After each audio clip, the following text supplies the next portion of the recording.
All right. Hello, everybody. Happy Tuesday, I guess. As I'm recording this, I'm just getting my board set up.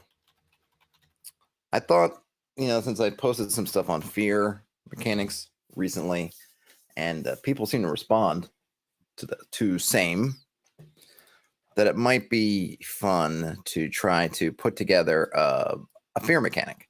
Now, keep in mind that my initial idea remains, as I mentioned, my initial stance remains that I don't really feel like it's needed for adventures. But this is going to be very game specific, campaign specific, style specific. And that's why when I put these initial things here on the board, I think it's good to define our terms, and how we define our terms for our game will go a long ways towards determining what kind of mechanics we want to build, what kind of mechanics we need, what kind of support for the types of concepts we're working with do we need out of our game mechanics. And this, I think, is often overlooked. I mean, I've talked about this in the past, how I feel like people will reach out for house rules and other things before they've really played the game, before they really have an idea about how they want their game to be, and really not taking the context of where these house rules are coming from, whose games they're coming out of, and what they're meant to address in those games. So I think when I think of an adventurer, as I just defined right here, it's someone who can brave danger on an ongoing basis. Someone who can brave danger, does brave danger. And part of that braving danger means, for me, that they're able to overcome fear. Otherwise, you wouldn't be able to do it. And I think that's what makes adventurers a unique breed in a campaign world, is there's people who do this repeatedly. Sometimes every once in a while, somebody maybe will go somewhere they ought not to. A farmer goes into the mine looking for gold or something. They're hard on their luck, right? The farmer who's hard on their luck, who goes to the abandoned mine and goes in deeper than they ought to try to find something. Usually something terrible happens to them. Even if something good happens to them, that's usually a one and done kind of deal. If they're doing it more than once, they're probably an adventurer. They're probably just a farmer by trade, but they're actually an adventurer. For the normal folks, the normal humans or other people who just exist in the world, they can't do this stuff because of fear. So I look at fear for the player characters as something that, just because of their makeup, because of the things that make them an adventurer as opposed to a peasant or somebody else, that ability to overcome fear. That said, a lot of people seem to really dig a fear mechanic or want one. So I'm going to put that aside, my own, I guess, bias aside, that we're looking at fear, but I do want to incorporate that in terms of the mechanic. And then obviously it's good to define what do we mean by fear. So I did this in I used one of the chat GPTs that I use called Perplexity, and I asked it for a definition. It's going to munch together a bunch of stuff, of course, which is fine. We could go to the Oxford English Dictionary or Merriam-Webster if you want to, but what I got out of that was an unpleasant emotion or thought that arises when one is frightened or worried by something dangerous, painful, or bad that is happening or might happen. And that's a pretty good starting point. I mean, I don't like to use fright and fear, I guess, because are they the same? I don't know. And it's okay, right? So essentially, hey, Ian. Ian says, we getting afraid? Maybe. We might be getting afraid. Not naked, though.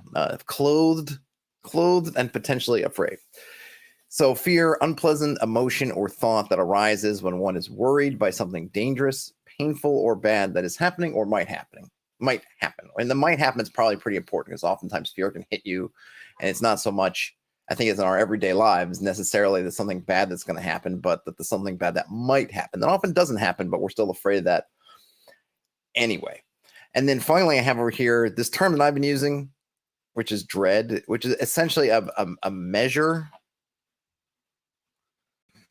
A measure of how potentially fear-inducing a location or area may be. Because I think what we need to have some idea of how, right, everything shouldn't be just one fear level, and how are we going to quantify that? And that's what dread is, where we're quantifying a particular area. Well, how scary is it? The cave in the back of somebody's little plot of land, it's a little bit scary. A ancient red dragon's lair that may or may not be abandoned, a lot scarier. So we want to measure that somehow Is this clothed and cowardly? That would be me. I would very much be clothed and cowardly. So okay, so I feel like that's enough to get started, and I don't really have. I'm winging this as much as anything I've winged before in my winging little existence. So I don't have a particular methodology, but I do think it's good to start from some kind of base, and I feel like we have a base. Ian said they never played Dread before, but they were describing the basic concept to a friend the other day, and they sounded really interested. Oh yeah, the RPG Dread. Is that the one with the?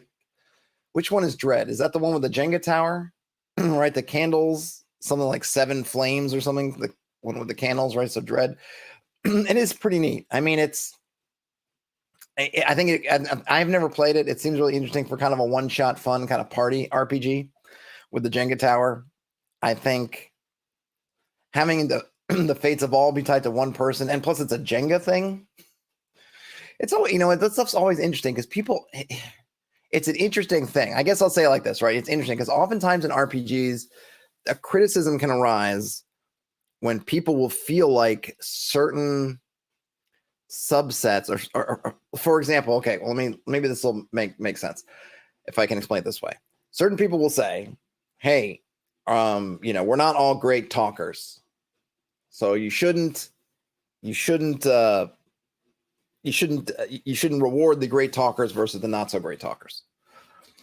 But no one says about something like Dread, hey, this rewards people with better hand-eye coordination than others. I mean, if you're kind of clumsy or you're sort of ham-fisted, you've got hot dog fingers, the game's, it's going to be more difficult. And for something like Dread, I don't know if this makes it better or worse, but the fate of all rests upon you. So if you're sort of clumsy and you've got to finagle the tower, the Jenga tower, it doesn't just affect your character like a bad, I suppose if someone really values the speechifying and you talk badly, I suppose maybe that could affect everybody, but the Jenga tower definitely will. But nobody says anything about that. It's an interesting kind of mix. Maybe just because it's highly specific, and Jenga Dread says on the box, on the tin, you're gonna have to play Jenga, as opposed to maybe D&D that doesn't make any claims like, hey, you got to be able to verbalize or you have to be able to do other things. I don't know.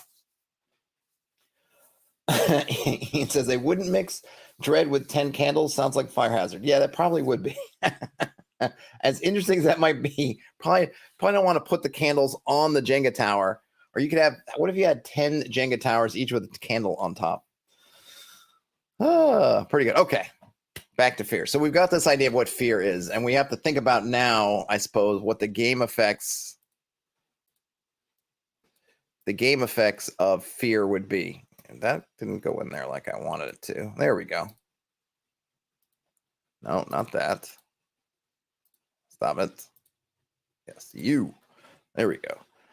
Mechanical effects. So one thing, I'm just going to put some potentials, right? We could have some kind of scaling penalties. And this was the idea that's similar to what someone had commented on one of the videos of having, some kind of roll or something would determine whether it's, -1, -2, -3, -4, something like that. Oh gosh, I totally spelled that wrong. Let's just put this in -1 to -4 question mark. Hey, here's a number here that says that using 4x4s to make a Jenga tower, that the fear of being crushed is real. I believe that. I believe it completely. So we could have scaling penalties. We could have a set effect. Flee,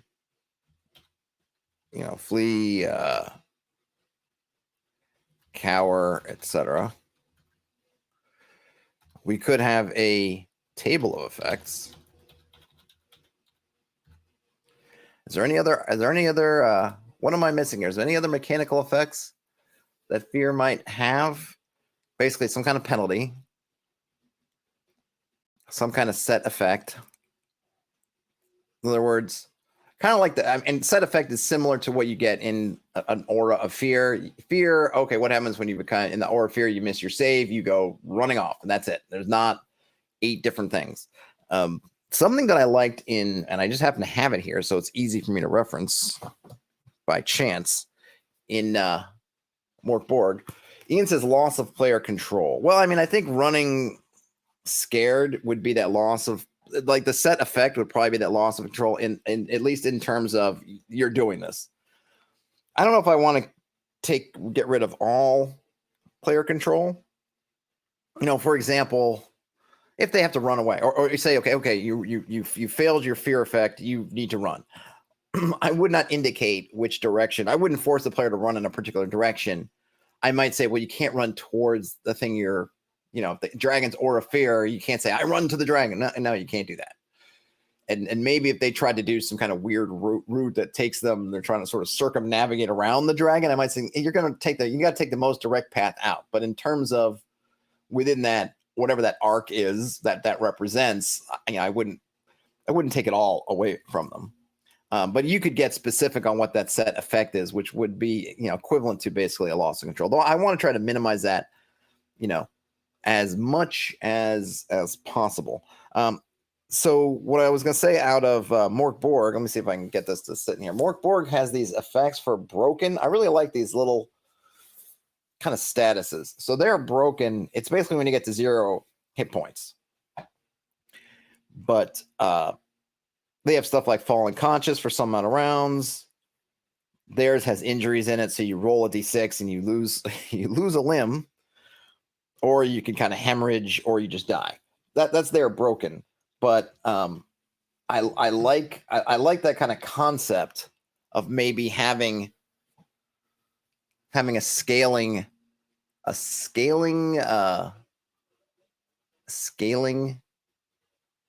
tables. Ian says non-mechanical temporary permanent effects. Yeah, you could have. That's definitely another one, right? There's just kind of RP effects, no mechanics, which I don't think is a bad way to do it at all. Like, the thing is why I continually go back to the fact that for player characters, I don't really feel it's a necessity, because players will often do things that essentially you can fictionalize as fear out of just self-preservation, potentially. So I'll give you an example. In Daniel's game last week, we were confronted by 8 giant scorpions in a room. And the other, I'm just a simple caveman fighter. I'm just a simple fighter. I'm sitting there, and they're kind of looking at me, and they're some of the other guys have some spells that they got going on. They've got, one of them had the staff of command, has a staff of command that they were fiddling around with, and they're kind of looking at me. Not that they're waiting for me to do something, but okay, it's okay, Todd, what is what is your character doing? And I'm like, I'm waiting. I'm waiting to see what you guys are doing, because I had no desire to go plunging into 8 giant scorpions. I wasn't sure how the giant scorpions work in ODD. If poison, is this going to be like a save or die situation? And I was like, I'm going to wait and see. You guys are standing back there with all your staves and spells and everything. I'm not just going to run in and take one for the team and then end up getting like tonk, tonk, tonk, tonk, tonk, and get and go down like that. I mean, I don't know how many, I'm a hero +1, a hero +1, in fact, equivalent to 5 men in troop combat, but I wasn't ready to just jump in there. And in a sense, my reticence to just jump in by myself into these scorpions, it equates to something that is a little bit of fear. Definitely a little bit of fear on my part. Like, I don't want to throw my life away. I'm at least going to be cautious. Maybe I'm not running away screaming, but I'm going to be cautious. I'm going to take this a little bit easier than I might if it was, say, 8 goblins. I might just launch myself into them and say, I'm whatever. I can deal with that. But the 8 scorpions, I wasn't ready to do that.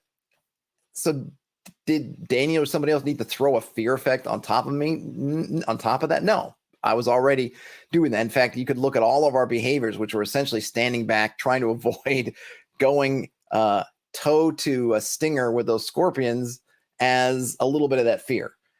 So I don't feel like you really need a mechanic on top of it, because all that mechanic does is just makes everything worse, which is what I didn't really like about the mechanic as it was described originally, where you just roll a dice and this is kind of how penalized you are. I feel like that just makes it all worse. And it also means that because that kind of mechanic, the way it was described anyway, and obviously we could tweak it if we wanted to, but it seems like it would happen when you go into a place. That would mean that the most scared you would be was when as you first step into a location. And I feel like fear should build. That tension builds. It's not that first step into the cave. It's as you increasingly go deeper and deeper and deeper into the cave. So that part didn't work either. And I know that he had what I thought was actually good was a way to overcome it, but it was essentially all just the rolls. There was no fictional positioning around. You're just kind of, as you do stuff and as you kind of make rolls, the fear that his fear would go down. But I want something more reactive with fictional positioning and stuff. Like it's dark, so you're scared, so you light a torch and you become less scared because you now have this flame and you can see things and all that, right? That's like there's a environmental thing, and then the party responds with a thing. And those things have mechanics attached to them, but it's not just the mechanics. Whereas I felt like that fear mechanic was just mechanics and kind of meta without any sort of fictional bits to it, if that makes sense. Here's a homebrew says, a character that's afraid could conceivably fail to act, thus losing their turn that round unless they make a saving throw. You could do that. And I've seen some things do that. I don't know that I would want to do that myself. Again, it's that kind of harsh. I don't want to compound. You know, what ends up happening is you end up compounding the dangers, compounding the dangerousness, compounding the difficulty of a situation. Right? Because I think there's looking back at say BX or OD&D, something like that. If you're the way you're supposed to do it, right, is you have to go down. If you're getting treasure from levels of a dungeon that are not essentially equivalent to your own or greater, your experience from gold is actually penalized. You're only supposed to get some fraction of the gold. So if you're level 2 and you're looting level 1 of a dungeon, you don't get a 1-to-1 gold to XP anymore. You're supposed to get some fraction of one, which is to encourage you to go into deeper areas. Of course, if you go over your limit, your second level, and you're in 4th level dungeon, then you actually get something more. Well, everything's harder down there anyway. So then adding a fear mechanic is just going to be like, well, it's just even worse. Like, to me, I want to be careful with that, because then it dissuades the characters from trying things. I think we want them to try. I want characters to be mindful, but I also want them to be bold in a way. And I wouldn't want something that just takes that boldness out of the equation, because then why wouldn't I just keep scraping, go to all the first levels and just kind of over level myself, because then I can avoid, being doing. So I want to be careful with stuff that is just going to kind of levy penalties for no reason. But I think it's a perfectly valid effect. Like flee, cowering, fleeing potentially takes you out of combat, but cowering would be similar to just like you're stunned and you don't do anything. So it's definitely a reasonable effect of fear. But I guess I'm just saying I want to be careful with those, because I don't want to just make it. I think that's the balancing point, right? Okay, we want fear to be a thing because presumably we're playing in a horror kind of campaign, a Ravenloft kind of thing, a Call of Cthulhu in D&D kind of thing. So we want that aspect, but we still want our party to attempt things. Krister says that, hey, Krister. Yes, it is the first time I've been able to catch a stream for a while. Krister then says, personally, I prefer mechanics that don't take away players' ability to act. I think penalties are better, but at least let me try to act. I could see that. I think a lot of people do that. The way, and my original thing was to have, and maybe I'll put it in here, is to have some kind of like hit points. Because the one thing is, I heard this, and someone else commented, I don't think it was you, Chris, who commented on the YouTube, but one of the things I was saying about having some kind of stress points, it's like hit points. And just as nobody really complains, like, well, I ran out of hit points, so I lost control because I went unconscious. I feel like that's similar, right? If you ran out of sanity points and you went mad, it's the same as dying, essentially. It's like your mental death. Right? Fear is the mind killer. Well, your mind got killed by fear. So that's where you are. But I do agree that I think as much as possible, you want to have control. I don't mind if at the end of the day you lose some, but I think the idea is that you've had this control up until this moment, and you've been able to kind of try to plot things out. which is why I don't like just like roll for penalty. So let me, I'm going to make another text box here. Let's see if we can kind of get something going here. So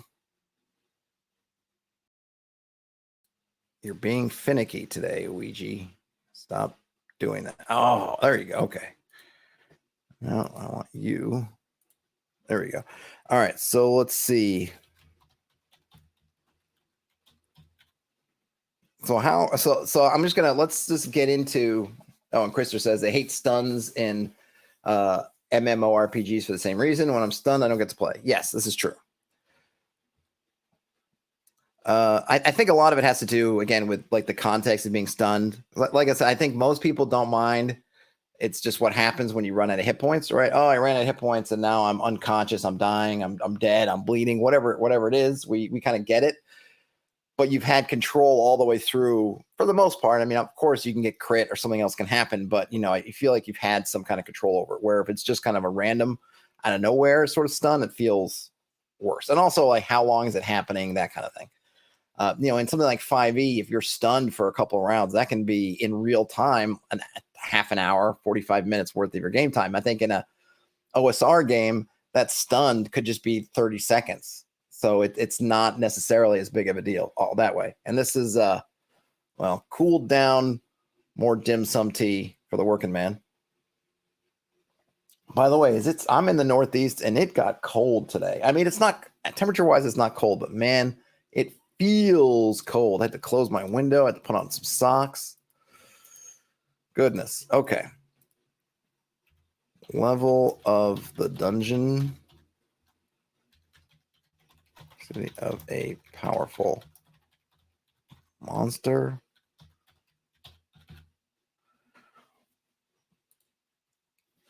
Ian says they're working on adapting system strain points from Worlds Without Number and splitting it into physical endurance and mental resolve. And I think fear effects would directly damage resolve. I agree. I think that's a great thing. And I that's kind of would be if I really felt like I wanted to have a fear effect or a fear mechanic in my game, I'd want to have something. And actually, I guess as we're looking at this,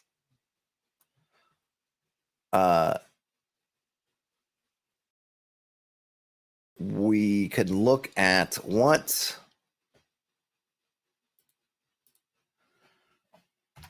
kind of reducing a meta currency. This would be your kind of strain, resolve. Maybe reducing is not the right word. Engaging.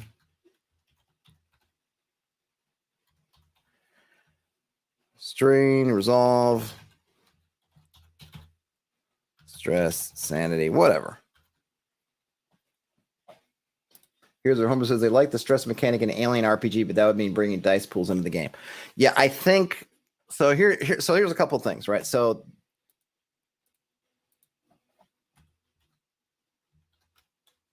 level 1 equals 1, 2 equals 2, etc. So here's a couple things. We have to do a couple things, right? So what do we need to do ultimately? We need to be able to measure up dread and figure it out.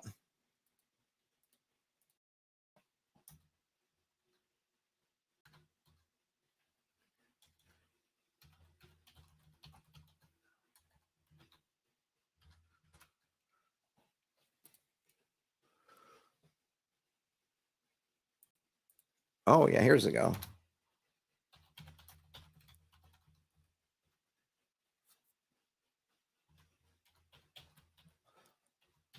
What would be the...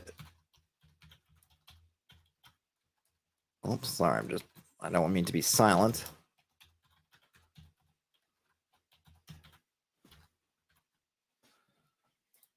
Okay, so we have a couple of things here. We're kind of working through what fear might do. We have dread, which we can use to measure a spot, a place. So I'm thinking that you could start with a level of the dungeon.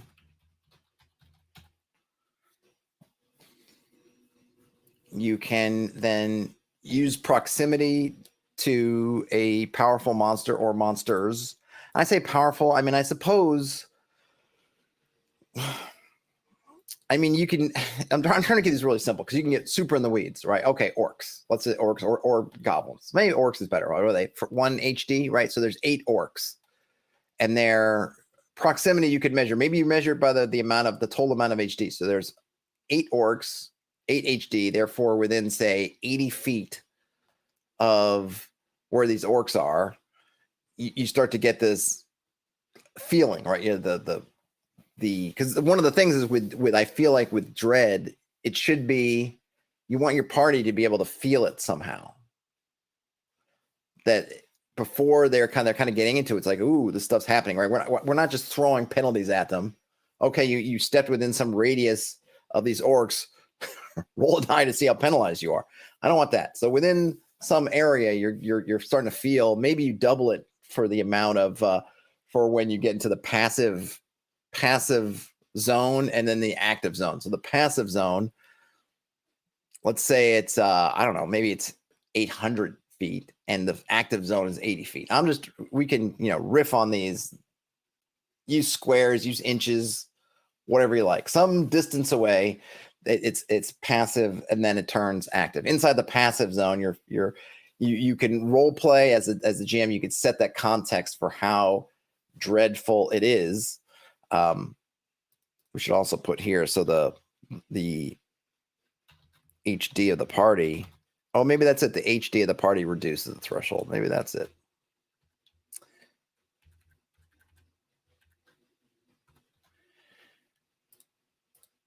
So you're looking at the level of the dungeon. Okay, so you're level 1, 8 orcs. So say you start, okay, I'm at 9. Maybe it's dark. So if the PCs went in there in just darkness, maybe it would be, I don't know,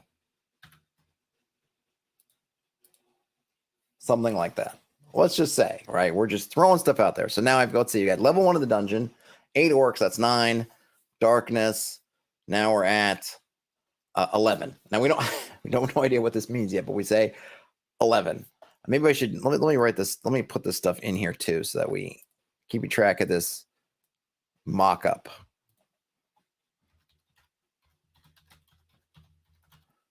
Mock-up example. We've got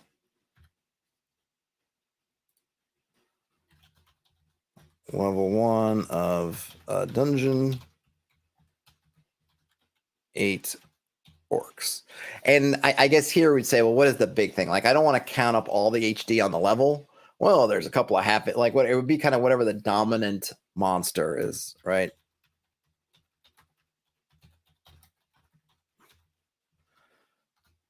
So that would be total dread. Oh, and it's dark. 8 orcs, dominant of the monster. Dark. Total dread would be, call that 11. Here's on Homer says, it would seeing your friend getting paled by stakes raise your fear. I definitely feel like that would be what we probably want to do at some point. Is we definitely would want to connect fear with morale. No.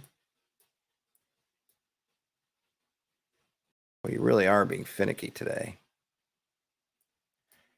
Oh my gosh. All right. Let's put this there. How does fear interact with morale? Because we definitely would want to have something. And what I would do with the example of something happens, I think that would trigger a morale check. And then whatever the dread is or whatever their fear level is, however we're figuring this out, that would interact with the morale to create potentially a morale. Well, obviously it would be some kind of, if there is a level of dread, right, or some kind of fear thing, whatever we got to figure out how we're going to do the mechanical part of this. But yeah, I would want it to interact with morale in some way. Absolutely. I guess that's what I'm saying. Bottom line. Oh, you don't want to go in there. There we go. Okay. Ian says, darkening and seeing eldritch horrors, and they accumulate these random effects from it that add some mechanical detriment and sometimes bonuses. Yeah, we probably want to keep a running track. So how are we measuring? So I guess we have to think is how are we measuring fear, right? So I guess I'll need another one. That's probably the next thing we need, right? So we need to be thinking about how we're going to measuring.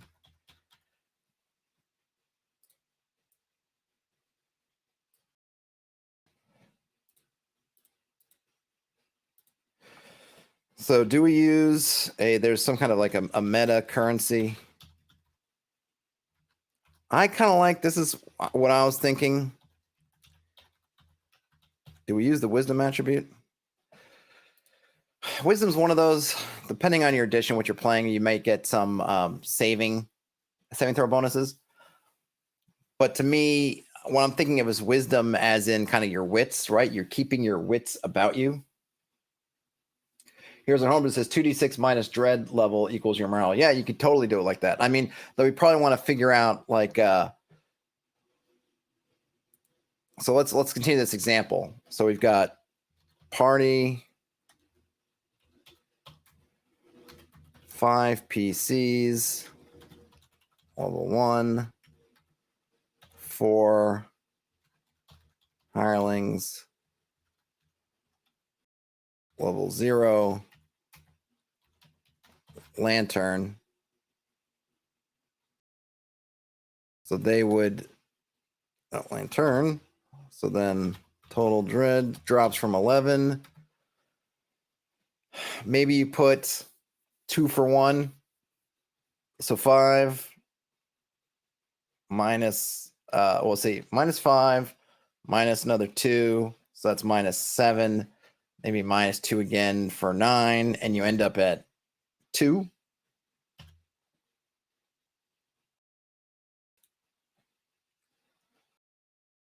So then that number, so you went from a default. So how I'm trying to get these numbers, right? 5 PCs, level 1. Basically makes -1 dread each.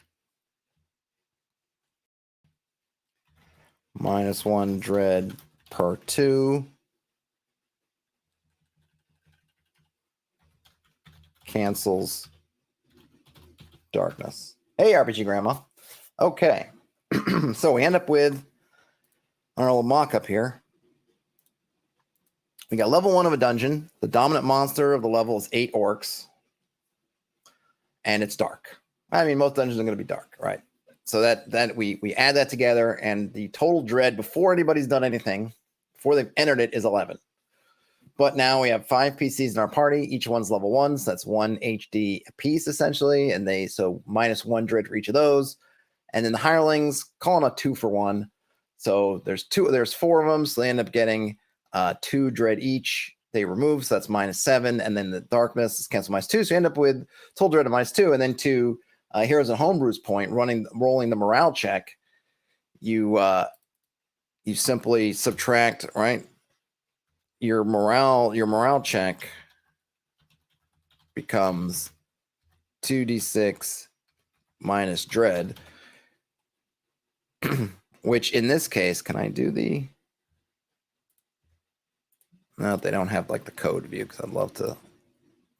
I still want to see if I can do this.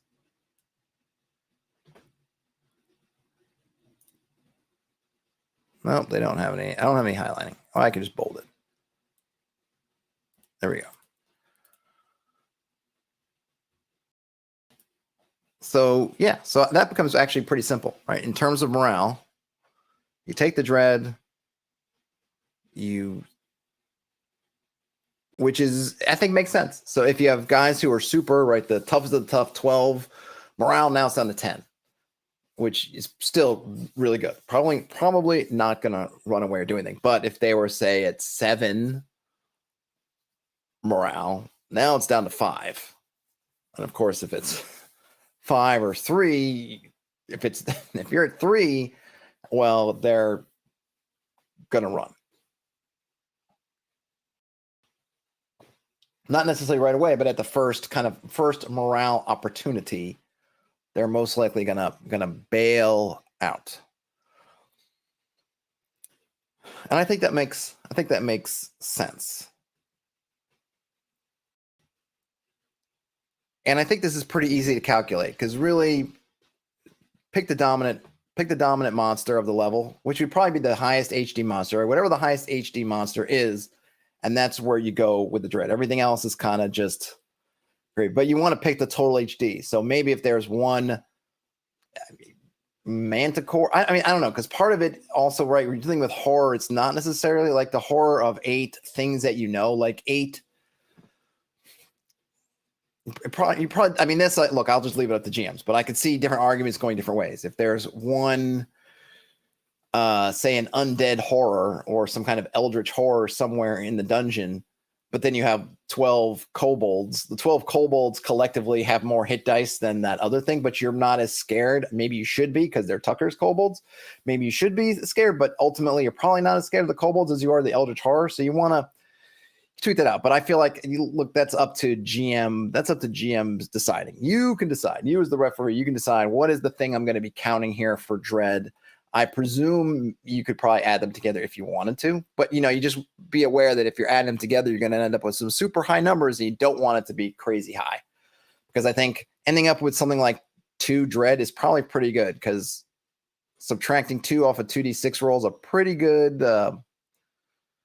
That's a pretty good.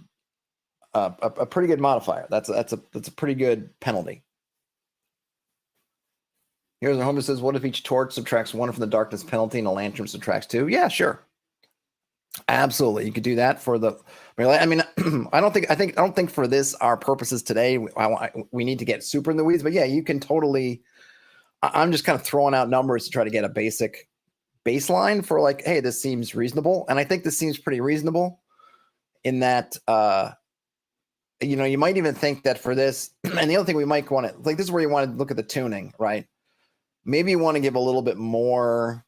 Maybe we don't want to count darkness because most places are dark before you get to it. Maybe the lanterns actually just help regardless. It's kind of like that having a flame, because we probably want to get to some point where the dread, and also like, when do we want to, so there's a couple of things here. One, you probably want that the players are from a, say, a dungeon perspective on the floor that corresponds to them, that they're probably not experiencing much dread unless there's something really weird there. So maybe 8 orcs on a level 1 of a dungeon is not particularly, what's the word for it? It's not particularly unusual, right? That's not like you're kind of expected. As a group of adventurers finding 8 orcs in a dungeon, or 8 goblins, or 8 whatever, it's like, we knew this was going to be there. So maybe it wouldn't even trigger dread. Maybe dread wouldn't even come up at that point. Maybe it would have to be something a little bit outside the bounds, right? So I think we probably want to think about, like, when are we triggering, so I guess, like, what is the, oh, you're going to do this to me all stream, aren't you? And I feel like I got to be quick on the trigger. There we go. When to trigger dread. So I would say the proximity of a non-mundane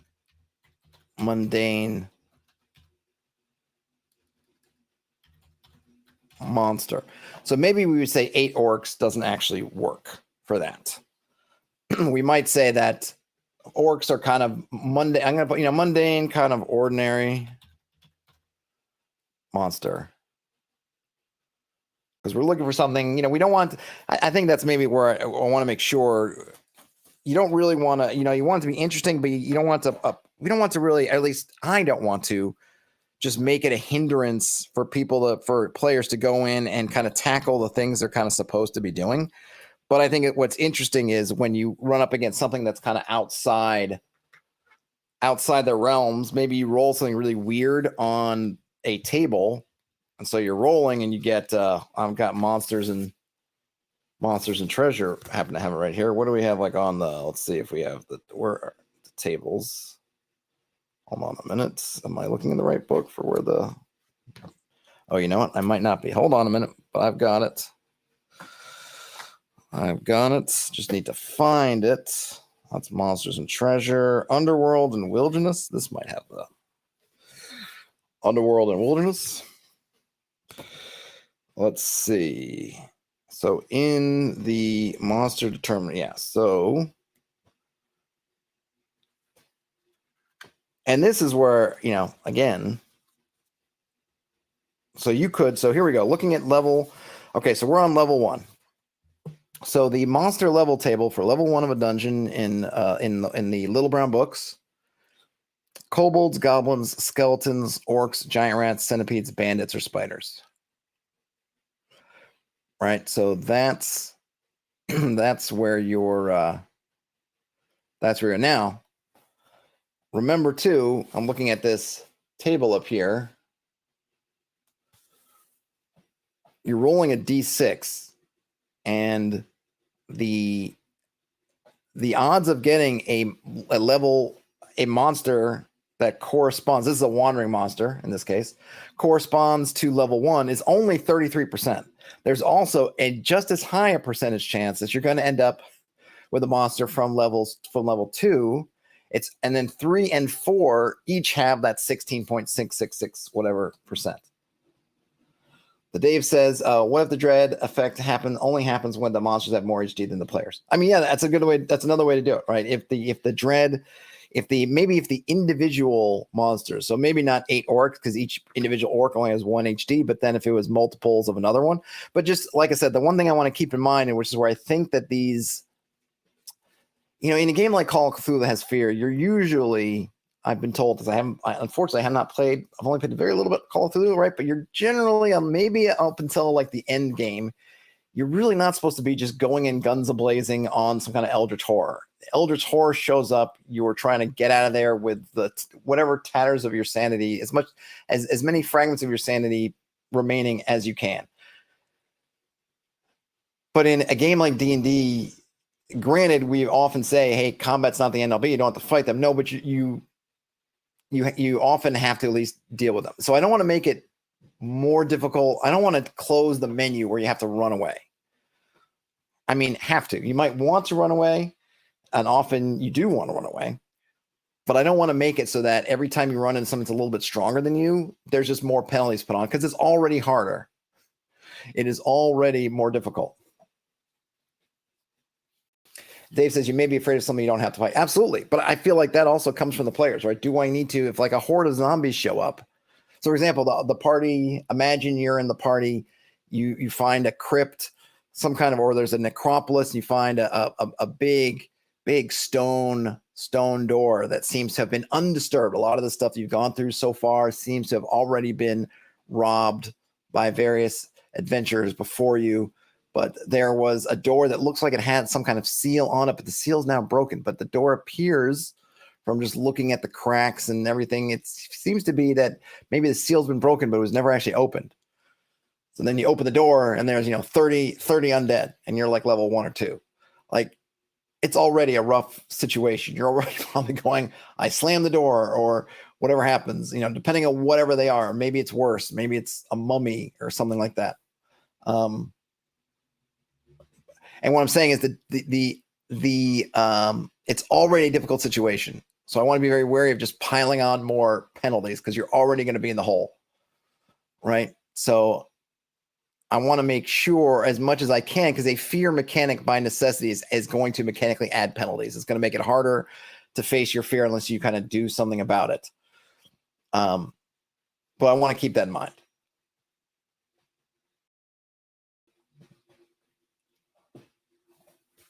Here's what Homer mentions. So the David asks about the HD being more than the players, and then here's what Homer says: maybe if it's a monster they've encountered, they don't suffer dread at all. Yeah, that's another thing, right? I should put a note about that.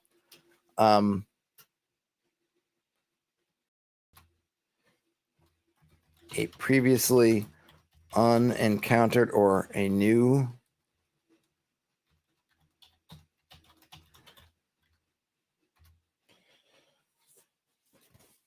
Okay, so I'm wondering. So there's a possibility on a 6, you might get something from level 4. So if we're on level 1 of the dungeon and we end up rolling on the level 4 table, just as an example, you can end up with wraiths, ogres, evil priests, myrmidons, giant beetles, giant scorpions, lycanthropes, gargoyles, white apes, or enchanters. Those seem like they would be more dreadful. Maybe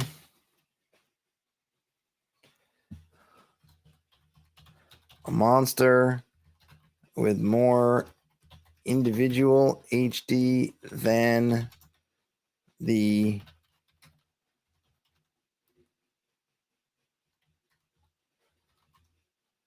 I don't know how that works.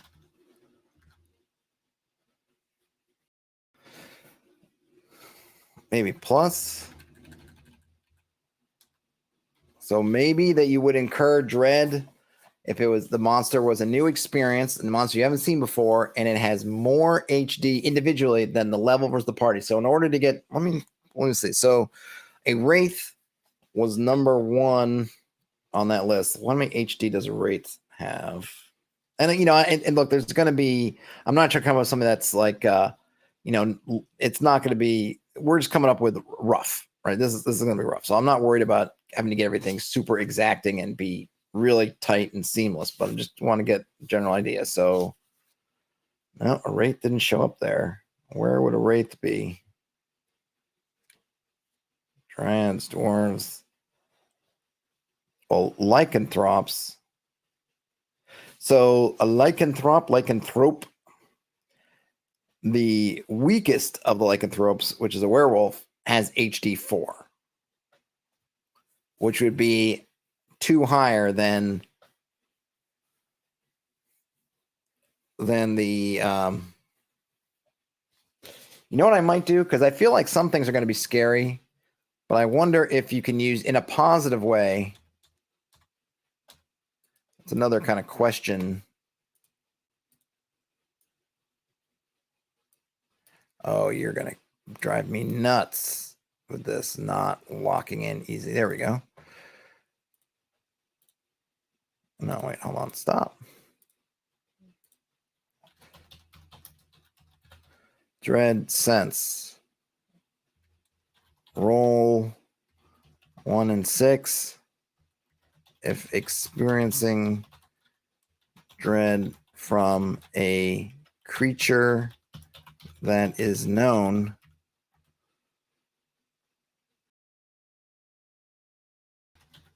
discern the general. What's the word I'm looking for? Oh,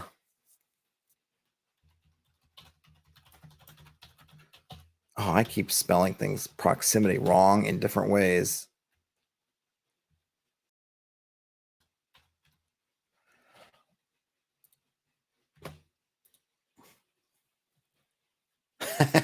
Yeah, here's what we're talking about the monster list in OD&D. It's so frustrating that it's not alphabetical. Yeah, I know you gotta.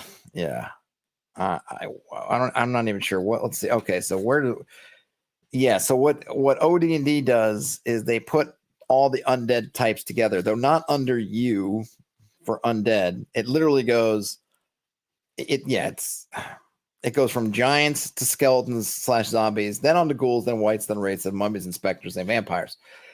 So it does put all the undead together, but not under a heading like, hey, here's all the undead. It just kind of seems like to randomly slot them in. It's weird.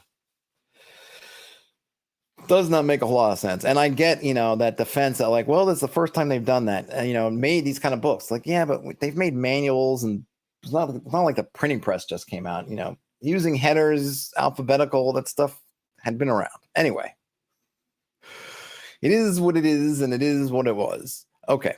So I kind of like the idea of having a sense. So, if you think about, well, we're adding this mechanic because we're like, one of the things that I think to be aware of is like we're adding a mechanic that's just a negative on the party. All this is adding more stuff to the party. It's like, great, I'm getting this mechanic, and what is it doing? It's just making things harder for me. I mean, that's kind of boiling it down. That's all it's doing. However, if we can add something, and maybe we could say rolling 1 or 2, we want to give it higher chance, whatever. But maybe if we just give a positive, that you start to get that feeling like the hair on the back of your neck tingling, that you might go, ooh, we felt this, like as if the dreads from different creatures have their own, a little bit of their own sense or feel to it, right? That there's a little bit different flavor to dread depending on the creature, whatever giving it off, so that you can you can kind of discern that a bit.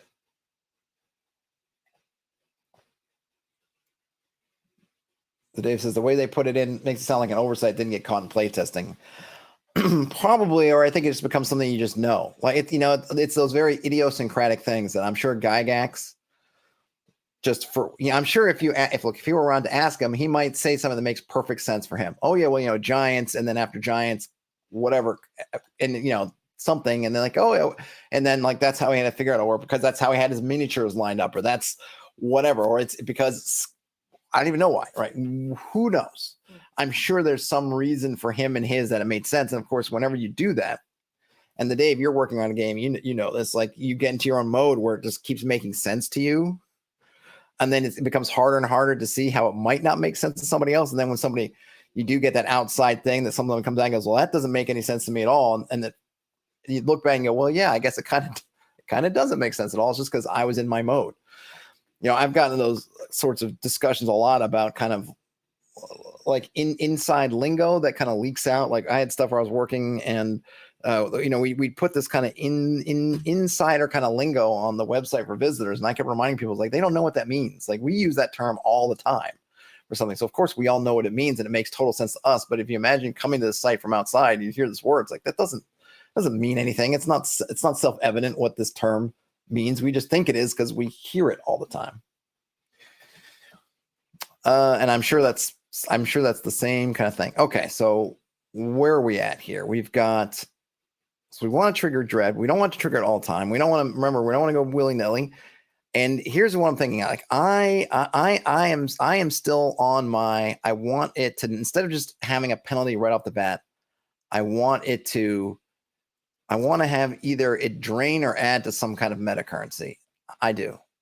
And I think I want to use wisdom. That's what I'm making just the decision for myself. Obviously, your game, you do what you want. You can obviously take this stuff off.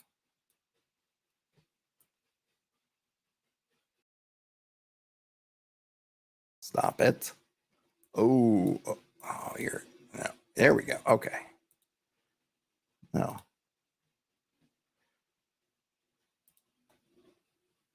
So let's see. What's the word? What's the word when you're kind of, I guess, gaining fear? It's not really what I want, but whatever. So when you encounter fear, every hour in a dreadful space, I like that, i.e., a location that contains dread, right? Roll a save versus death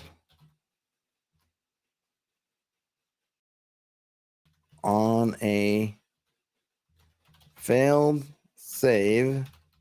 Subtract the dread level from the creature's wisdom. Here's one that says Dreadful Space sounds like the name of a dungeon or like a game. Dreadful Space, the new horror sci-fi game that's on Steam right now. It's not, don't look on it. Don't look for it. And of course I say that, and there probably is some game called Dreadful Space on Steam. Goodness knows there's about 1 billion games on Steam. All right, so something like this. And again, just spitballing. Has not been play tested, has not even been vetted, has not even been crafted with care. But every hour you're in a dreadful space. But I do want to do is on a success, I think the creature is free from dread for that adventure. Adventure meaning that foray into the dreadful place. So if you make your save, the dreadful space is in fact on Steam. Well, look at that. How could I have guessed?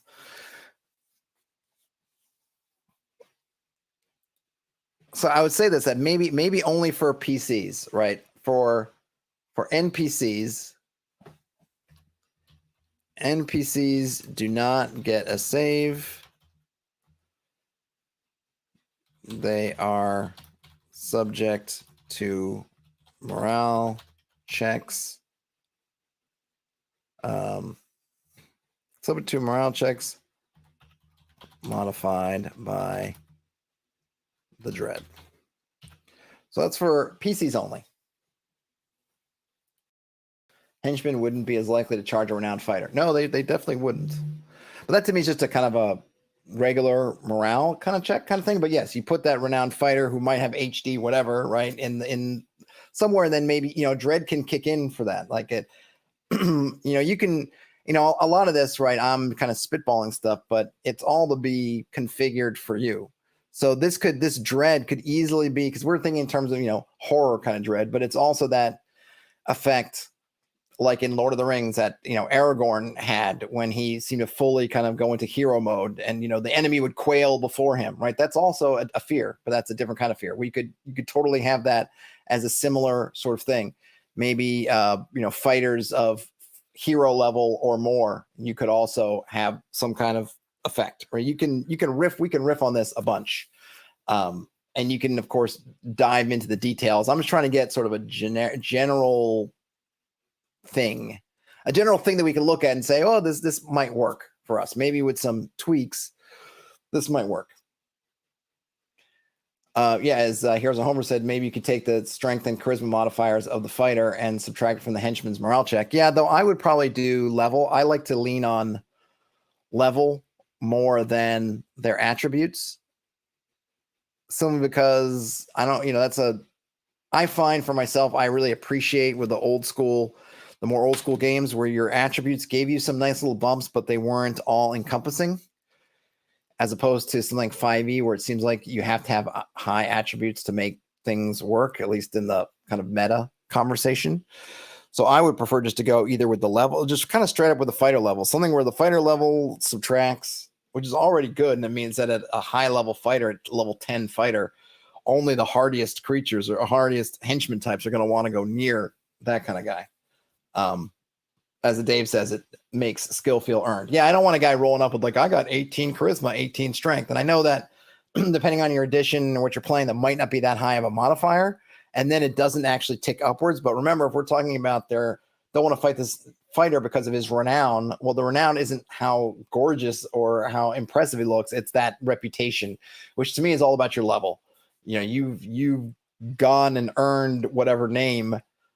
That's that reputation coming back. But you can, for your game, do whatever works for you. Okay.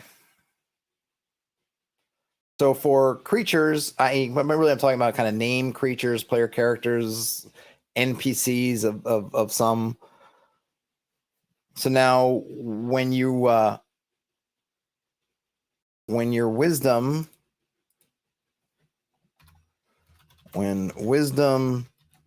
drops to 0 or below,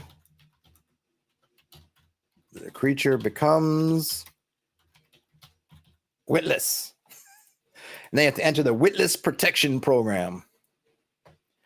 And the reason why I'm doing this is because I mentioned a little while back in this very stream how I like the little table of broken that Mork Borg had. So I want to use a witless table where we can, once you hit to 0,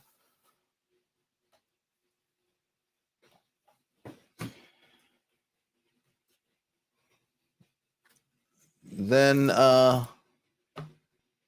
we can make a witless table. Whoops.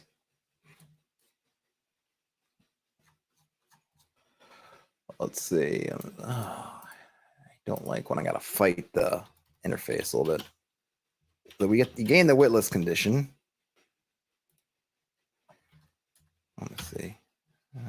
Let's see. You can roll 1d6. All right. So what kind of quickly things? So one. Yeah. So one is you fall unconscious. That's a good one. 2, you let's see.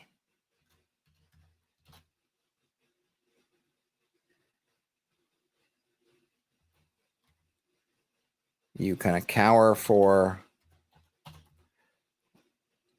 1d4 rounds. So not that long, but up to a minute or up to 30, 40 seconds.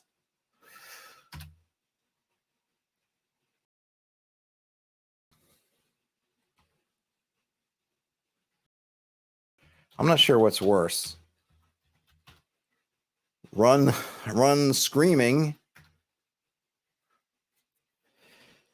I'm trying to think like the best one. What would be the best one? Grovel and beg for mercy? Is that worse or better than run screaming? Because I'm going for 1 is the worst. Cowering for 1d4 rounds is kind of like that's maybe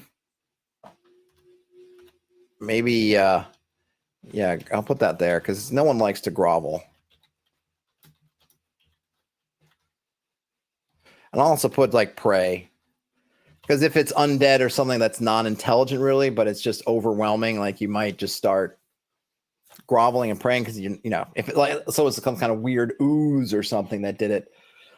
It is more. Heroes Armor says more embarrassing. It totally is.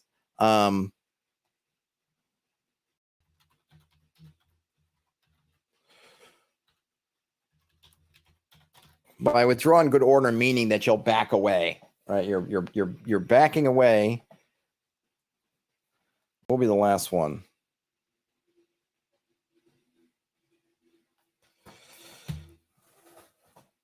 Let's see. You defecate yourself. I'll put that. I'll put that. I'm sure people will flower up these things. I'll leave the self-defecation out of it. But yeah, I guess that'd probably be under cowering. Would be you could kind of pee yourself, defecate, that kind of thing might be there.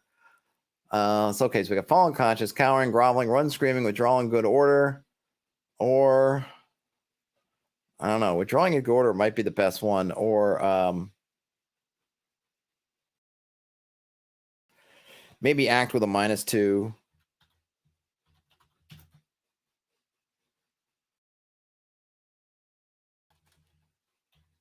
Right, act normally, but with a penalty equal to the dread level for 1d4 rounds. Something like that. Assuming like, that's kind of like you're in combat or you're doing something else. So if the dread level's high, this is still going to be pretty bad. But it's not to folks' points who were, this is going into a berserker rage. Oh, interesting. Wow, I like that one. I don't know where that. Maybe it'll be here.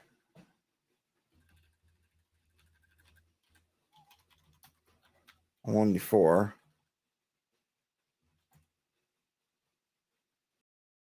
Let's see. 1 to 2. Run screaming. 3 to 4.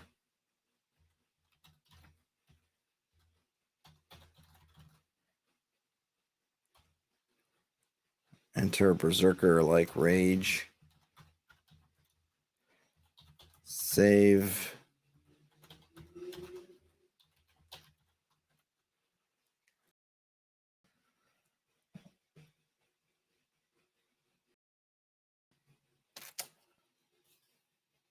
May need a D8 table. No, I think this is all right.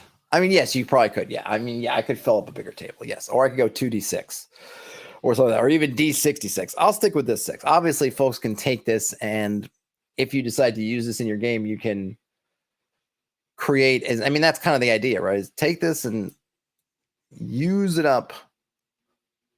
I think the thing, so, as I'm kind of wrapping things up here, I feel pretty good about this. We have something we can use. We can use with. I'm always a fan of, in general, if we have things already, not to invent new ones. So we have all these attributes, and in D&D, vanilla, you don't tend to mess with them much. I mean, sure, yeah, you might drink out of a strange well and lose a point here, gain a point there, whatever. For the most part, they just kind of sit static. Oh, okay, you got a belt of giant strength, those, whatever. They just kind of sit there. So I really like the idea of using them for different things. And I think wisdom, in terms of having your wits about you, so to speak, works pretty darn well. Some folks are going to have more of it than others. That's great. They're going to be able to hold on. I want dread to be something that is a lot more feel than it is mechanics. So in this case, we're only checking once an hour. So that, okay, and then you can overcome it. And then if you overcome it, then you're good. But remember, your NPCs, which is really where I feel like a lot of the fun and flavor comes in, is that it's your NPCs that really get affected by it. Because oftentimes as a party, you really count on your hirelings. May be carrying your stuff. They may have some of your weaponry. You may be counting on them to fight with you. Maybe they're holding your torch. And when those guys suddenly, the mummy lurches out of its sarcophagus, and you guys all hold firm, right? The 4 of you, but then your 5 hirelings all bail for the exits. Like that makes for the fun. But if you do, and we can, I didn't talk about, recovering wisdom, how you do that. We could probably figure out how much wisdom you recover. You can make that recovery slow or fast. Slow is kind of interesting also, because then it means that when you're creating more forays, you're not getting all your everything back, right? If you keep going day after day after day, that drain is going to be more apparent, because maybe you're only getting 1 or 2 wisdom back a day. So then you go, okay, well, I'm down to 8 or 6 wisdom.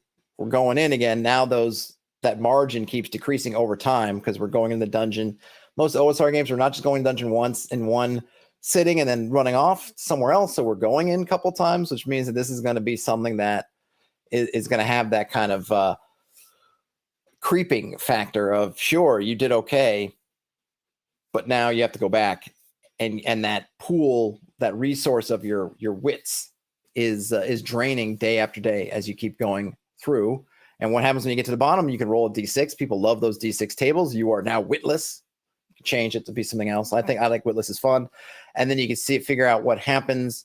Probably after you've done this, you should get some amount of your wits back, right? Because you've had an episode. So, we could talk about that recovery. Maybe you get like 1d6 of your wisdom back again from doing that, to get a little bit more, so that it happens and you get a little bit of recovery. The Dave says they haven't played it, but a lot of people talk about the video game Darkest Dungeon having awesome fear effects. Yeah, I haven't played Darkest Dungeon. It's kind of on my list to play, but I'll have to check that out, or see if someone's written something up about it. And then I thought we have some pretty good ideas about what dread is and how we're going to do the math around it. I think there's a little bit of which I think it's really good. Just leave it up to kind of GM, right? Some monster that's dreadful. And it's hard to quantify that. You've got kind of ordinary stuff, and then you have stuff that's kind of more preternatural, supernatural, hypernatural, and then stuff that's kind of eldritch. And it's those last two to me that I want to do dread a lot. But I also think that if you wanted to have things like, and you could add this in, hey, when you become a hero as a fighter, you get dread. When you gain like wizard, like when you hit these certain levels, for different classes, you gain some dread. When things of certain that kind of intimidation, dread kind of becomes an intimidation factor. I'm just trying to find my men in magic, and that's something that I always liked about having the class titles, is because you can say, let's see, let me look back here. You can look at in Men and Magic. You can look at where are you? There you go. So for fighting men, hero is at 4 HD, right? So then maybe when fighters become heroes, they gain a dread effect. When magic users become magicians, they gain a dread effect. Maybe when clerics get to be curates or something, like you can really you can really have fun with using those names, using those name levels, or not the name levels, but using level titles and seeing which title maybe classes or character classes will gain their own dread effect. And then you have the players when they're same thing when a hero, a curate, and when a hero, a curate, and a magician walk into a bar, when they walk into that same room with 8 orcs, there's an intimidation factor now from those 8 orcs, and they might go like, holy, they might like bail out. So that could be a fun kind of change. And then also, obviously, when they get to benefit from that dread effect, then that feels cool. It feels good to walk into a situation like that, and you're not fighting the fighter, the warrior with renown. You are the warrior with renown. Oh, Ian made a comment about I must have missed that before. They're playing it now. Great, Ian. Do you know offhand what the fear effect from is in Darkest Dungeon? How they do it? Dost thou know offhand?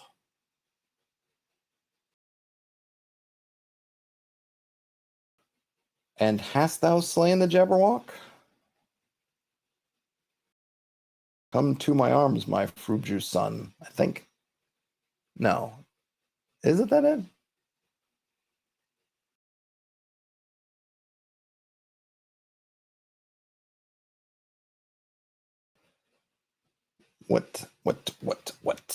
What is it? Let me see what Ian's, if I can find Ian's comment from further up. Whoa, it must be way up there.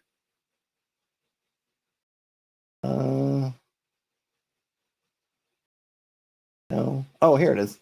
So Ian said, so I actually started playing an indie, Darkest Dungeons, and that game you take parties in these ruins and they accumulate dread in various ways, from traps to torch darkening and seeing eldritch horrors, and they accumulate these random effects from it that add some mechanical detriments and sometimes bonuses. Oh, cool. I'll have to check that out. I saw your comment now, Ian, so if you're typing, you can save it. Save your typing for those who care. No, kidding. Cool. All right. Any last thoughts before I close it down for the day? I think we got a good kind of scaffolding here that I think if you wanted to add on your own bits and bobs, I think you could. And then Ian says, okay, so Ian says you get that fear stress when your torch going low, hitting traps, seeing how hard, right? You acquire different penalties, bonuses from it, and if your stress maxes out, you start losing control. Oh, cool. Yeah, I like that. That's a cool concept. I would just say, for me anyway, I feel like just use wisdom. We already have it. Just utilize it. And I think it's nice because other than if you get any kind of saving throw bonuses for having high wisdom, it doesn't really do much for you. But now that wisdom is a lot more, it's a way to really make it kind of powerful in its own way, which I think is good. I think all the attributes should have, I think, something. I feel like in a perfect world, each attribute that you're measuring in the game should have real value to it. There shouldn't be one that you just want to go, dump it. So I like it. I'll have to take a look. Maybe there's some write-ups I can find out Darkest Dungeon so you can see what some of the effects are. And the Dave says, fear effects can really change the tone and theme of a game super quickly. Yes, they can. I think that's one of the things you want to keep in mind before you bring this into your game.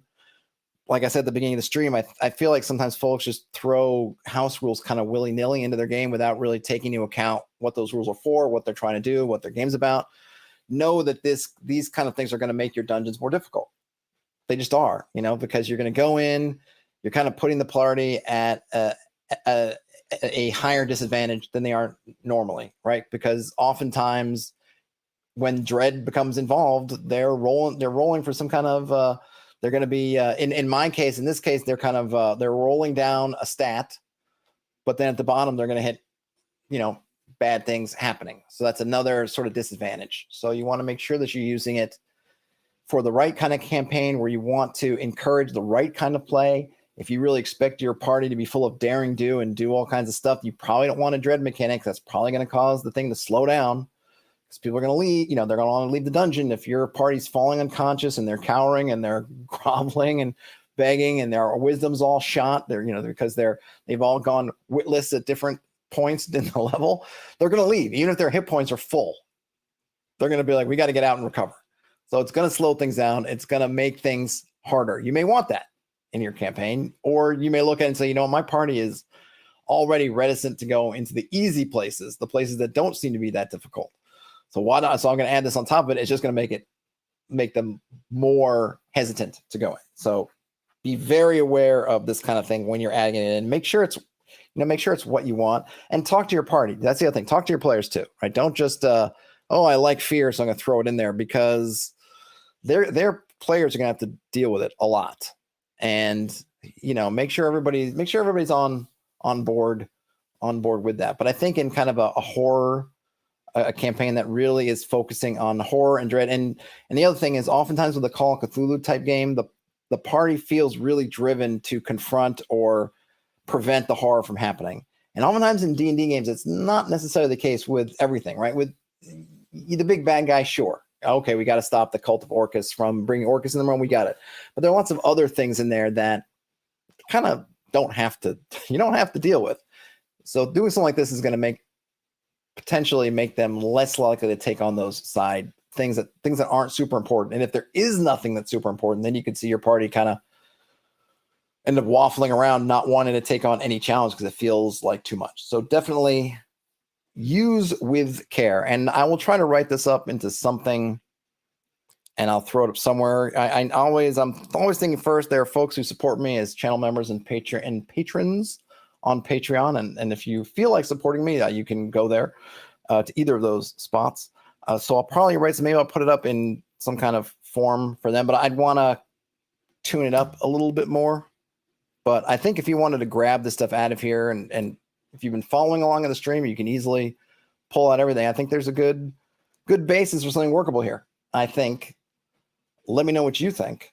Other than that, enjoy the rest of your day, night, whenever you end up watching or listening to this. Folks, game on, and I will talk to you later. Bye now.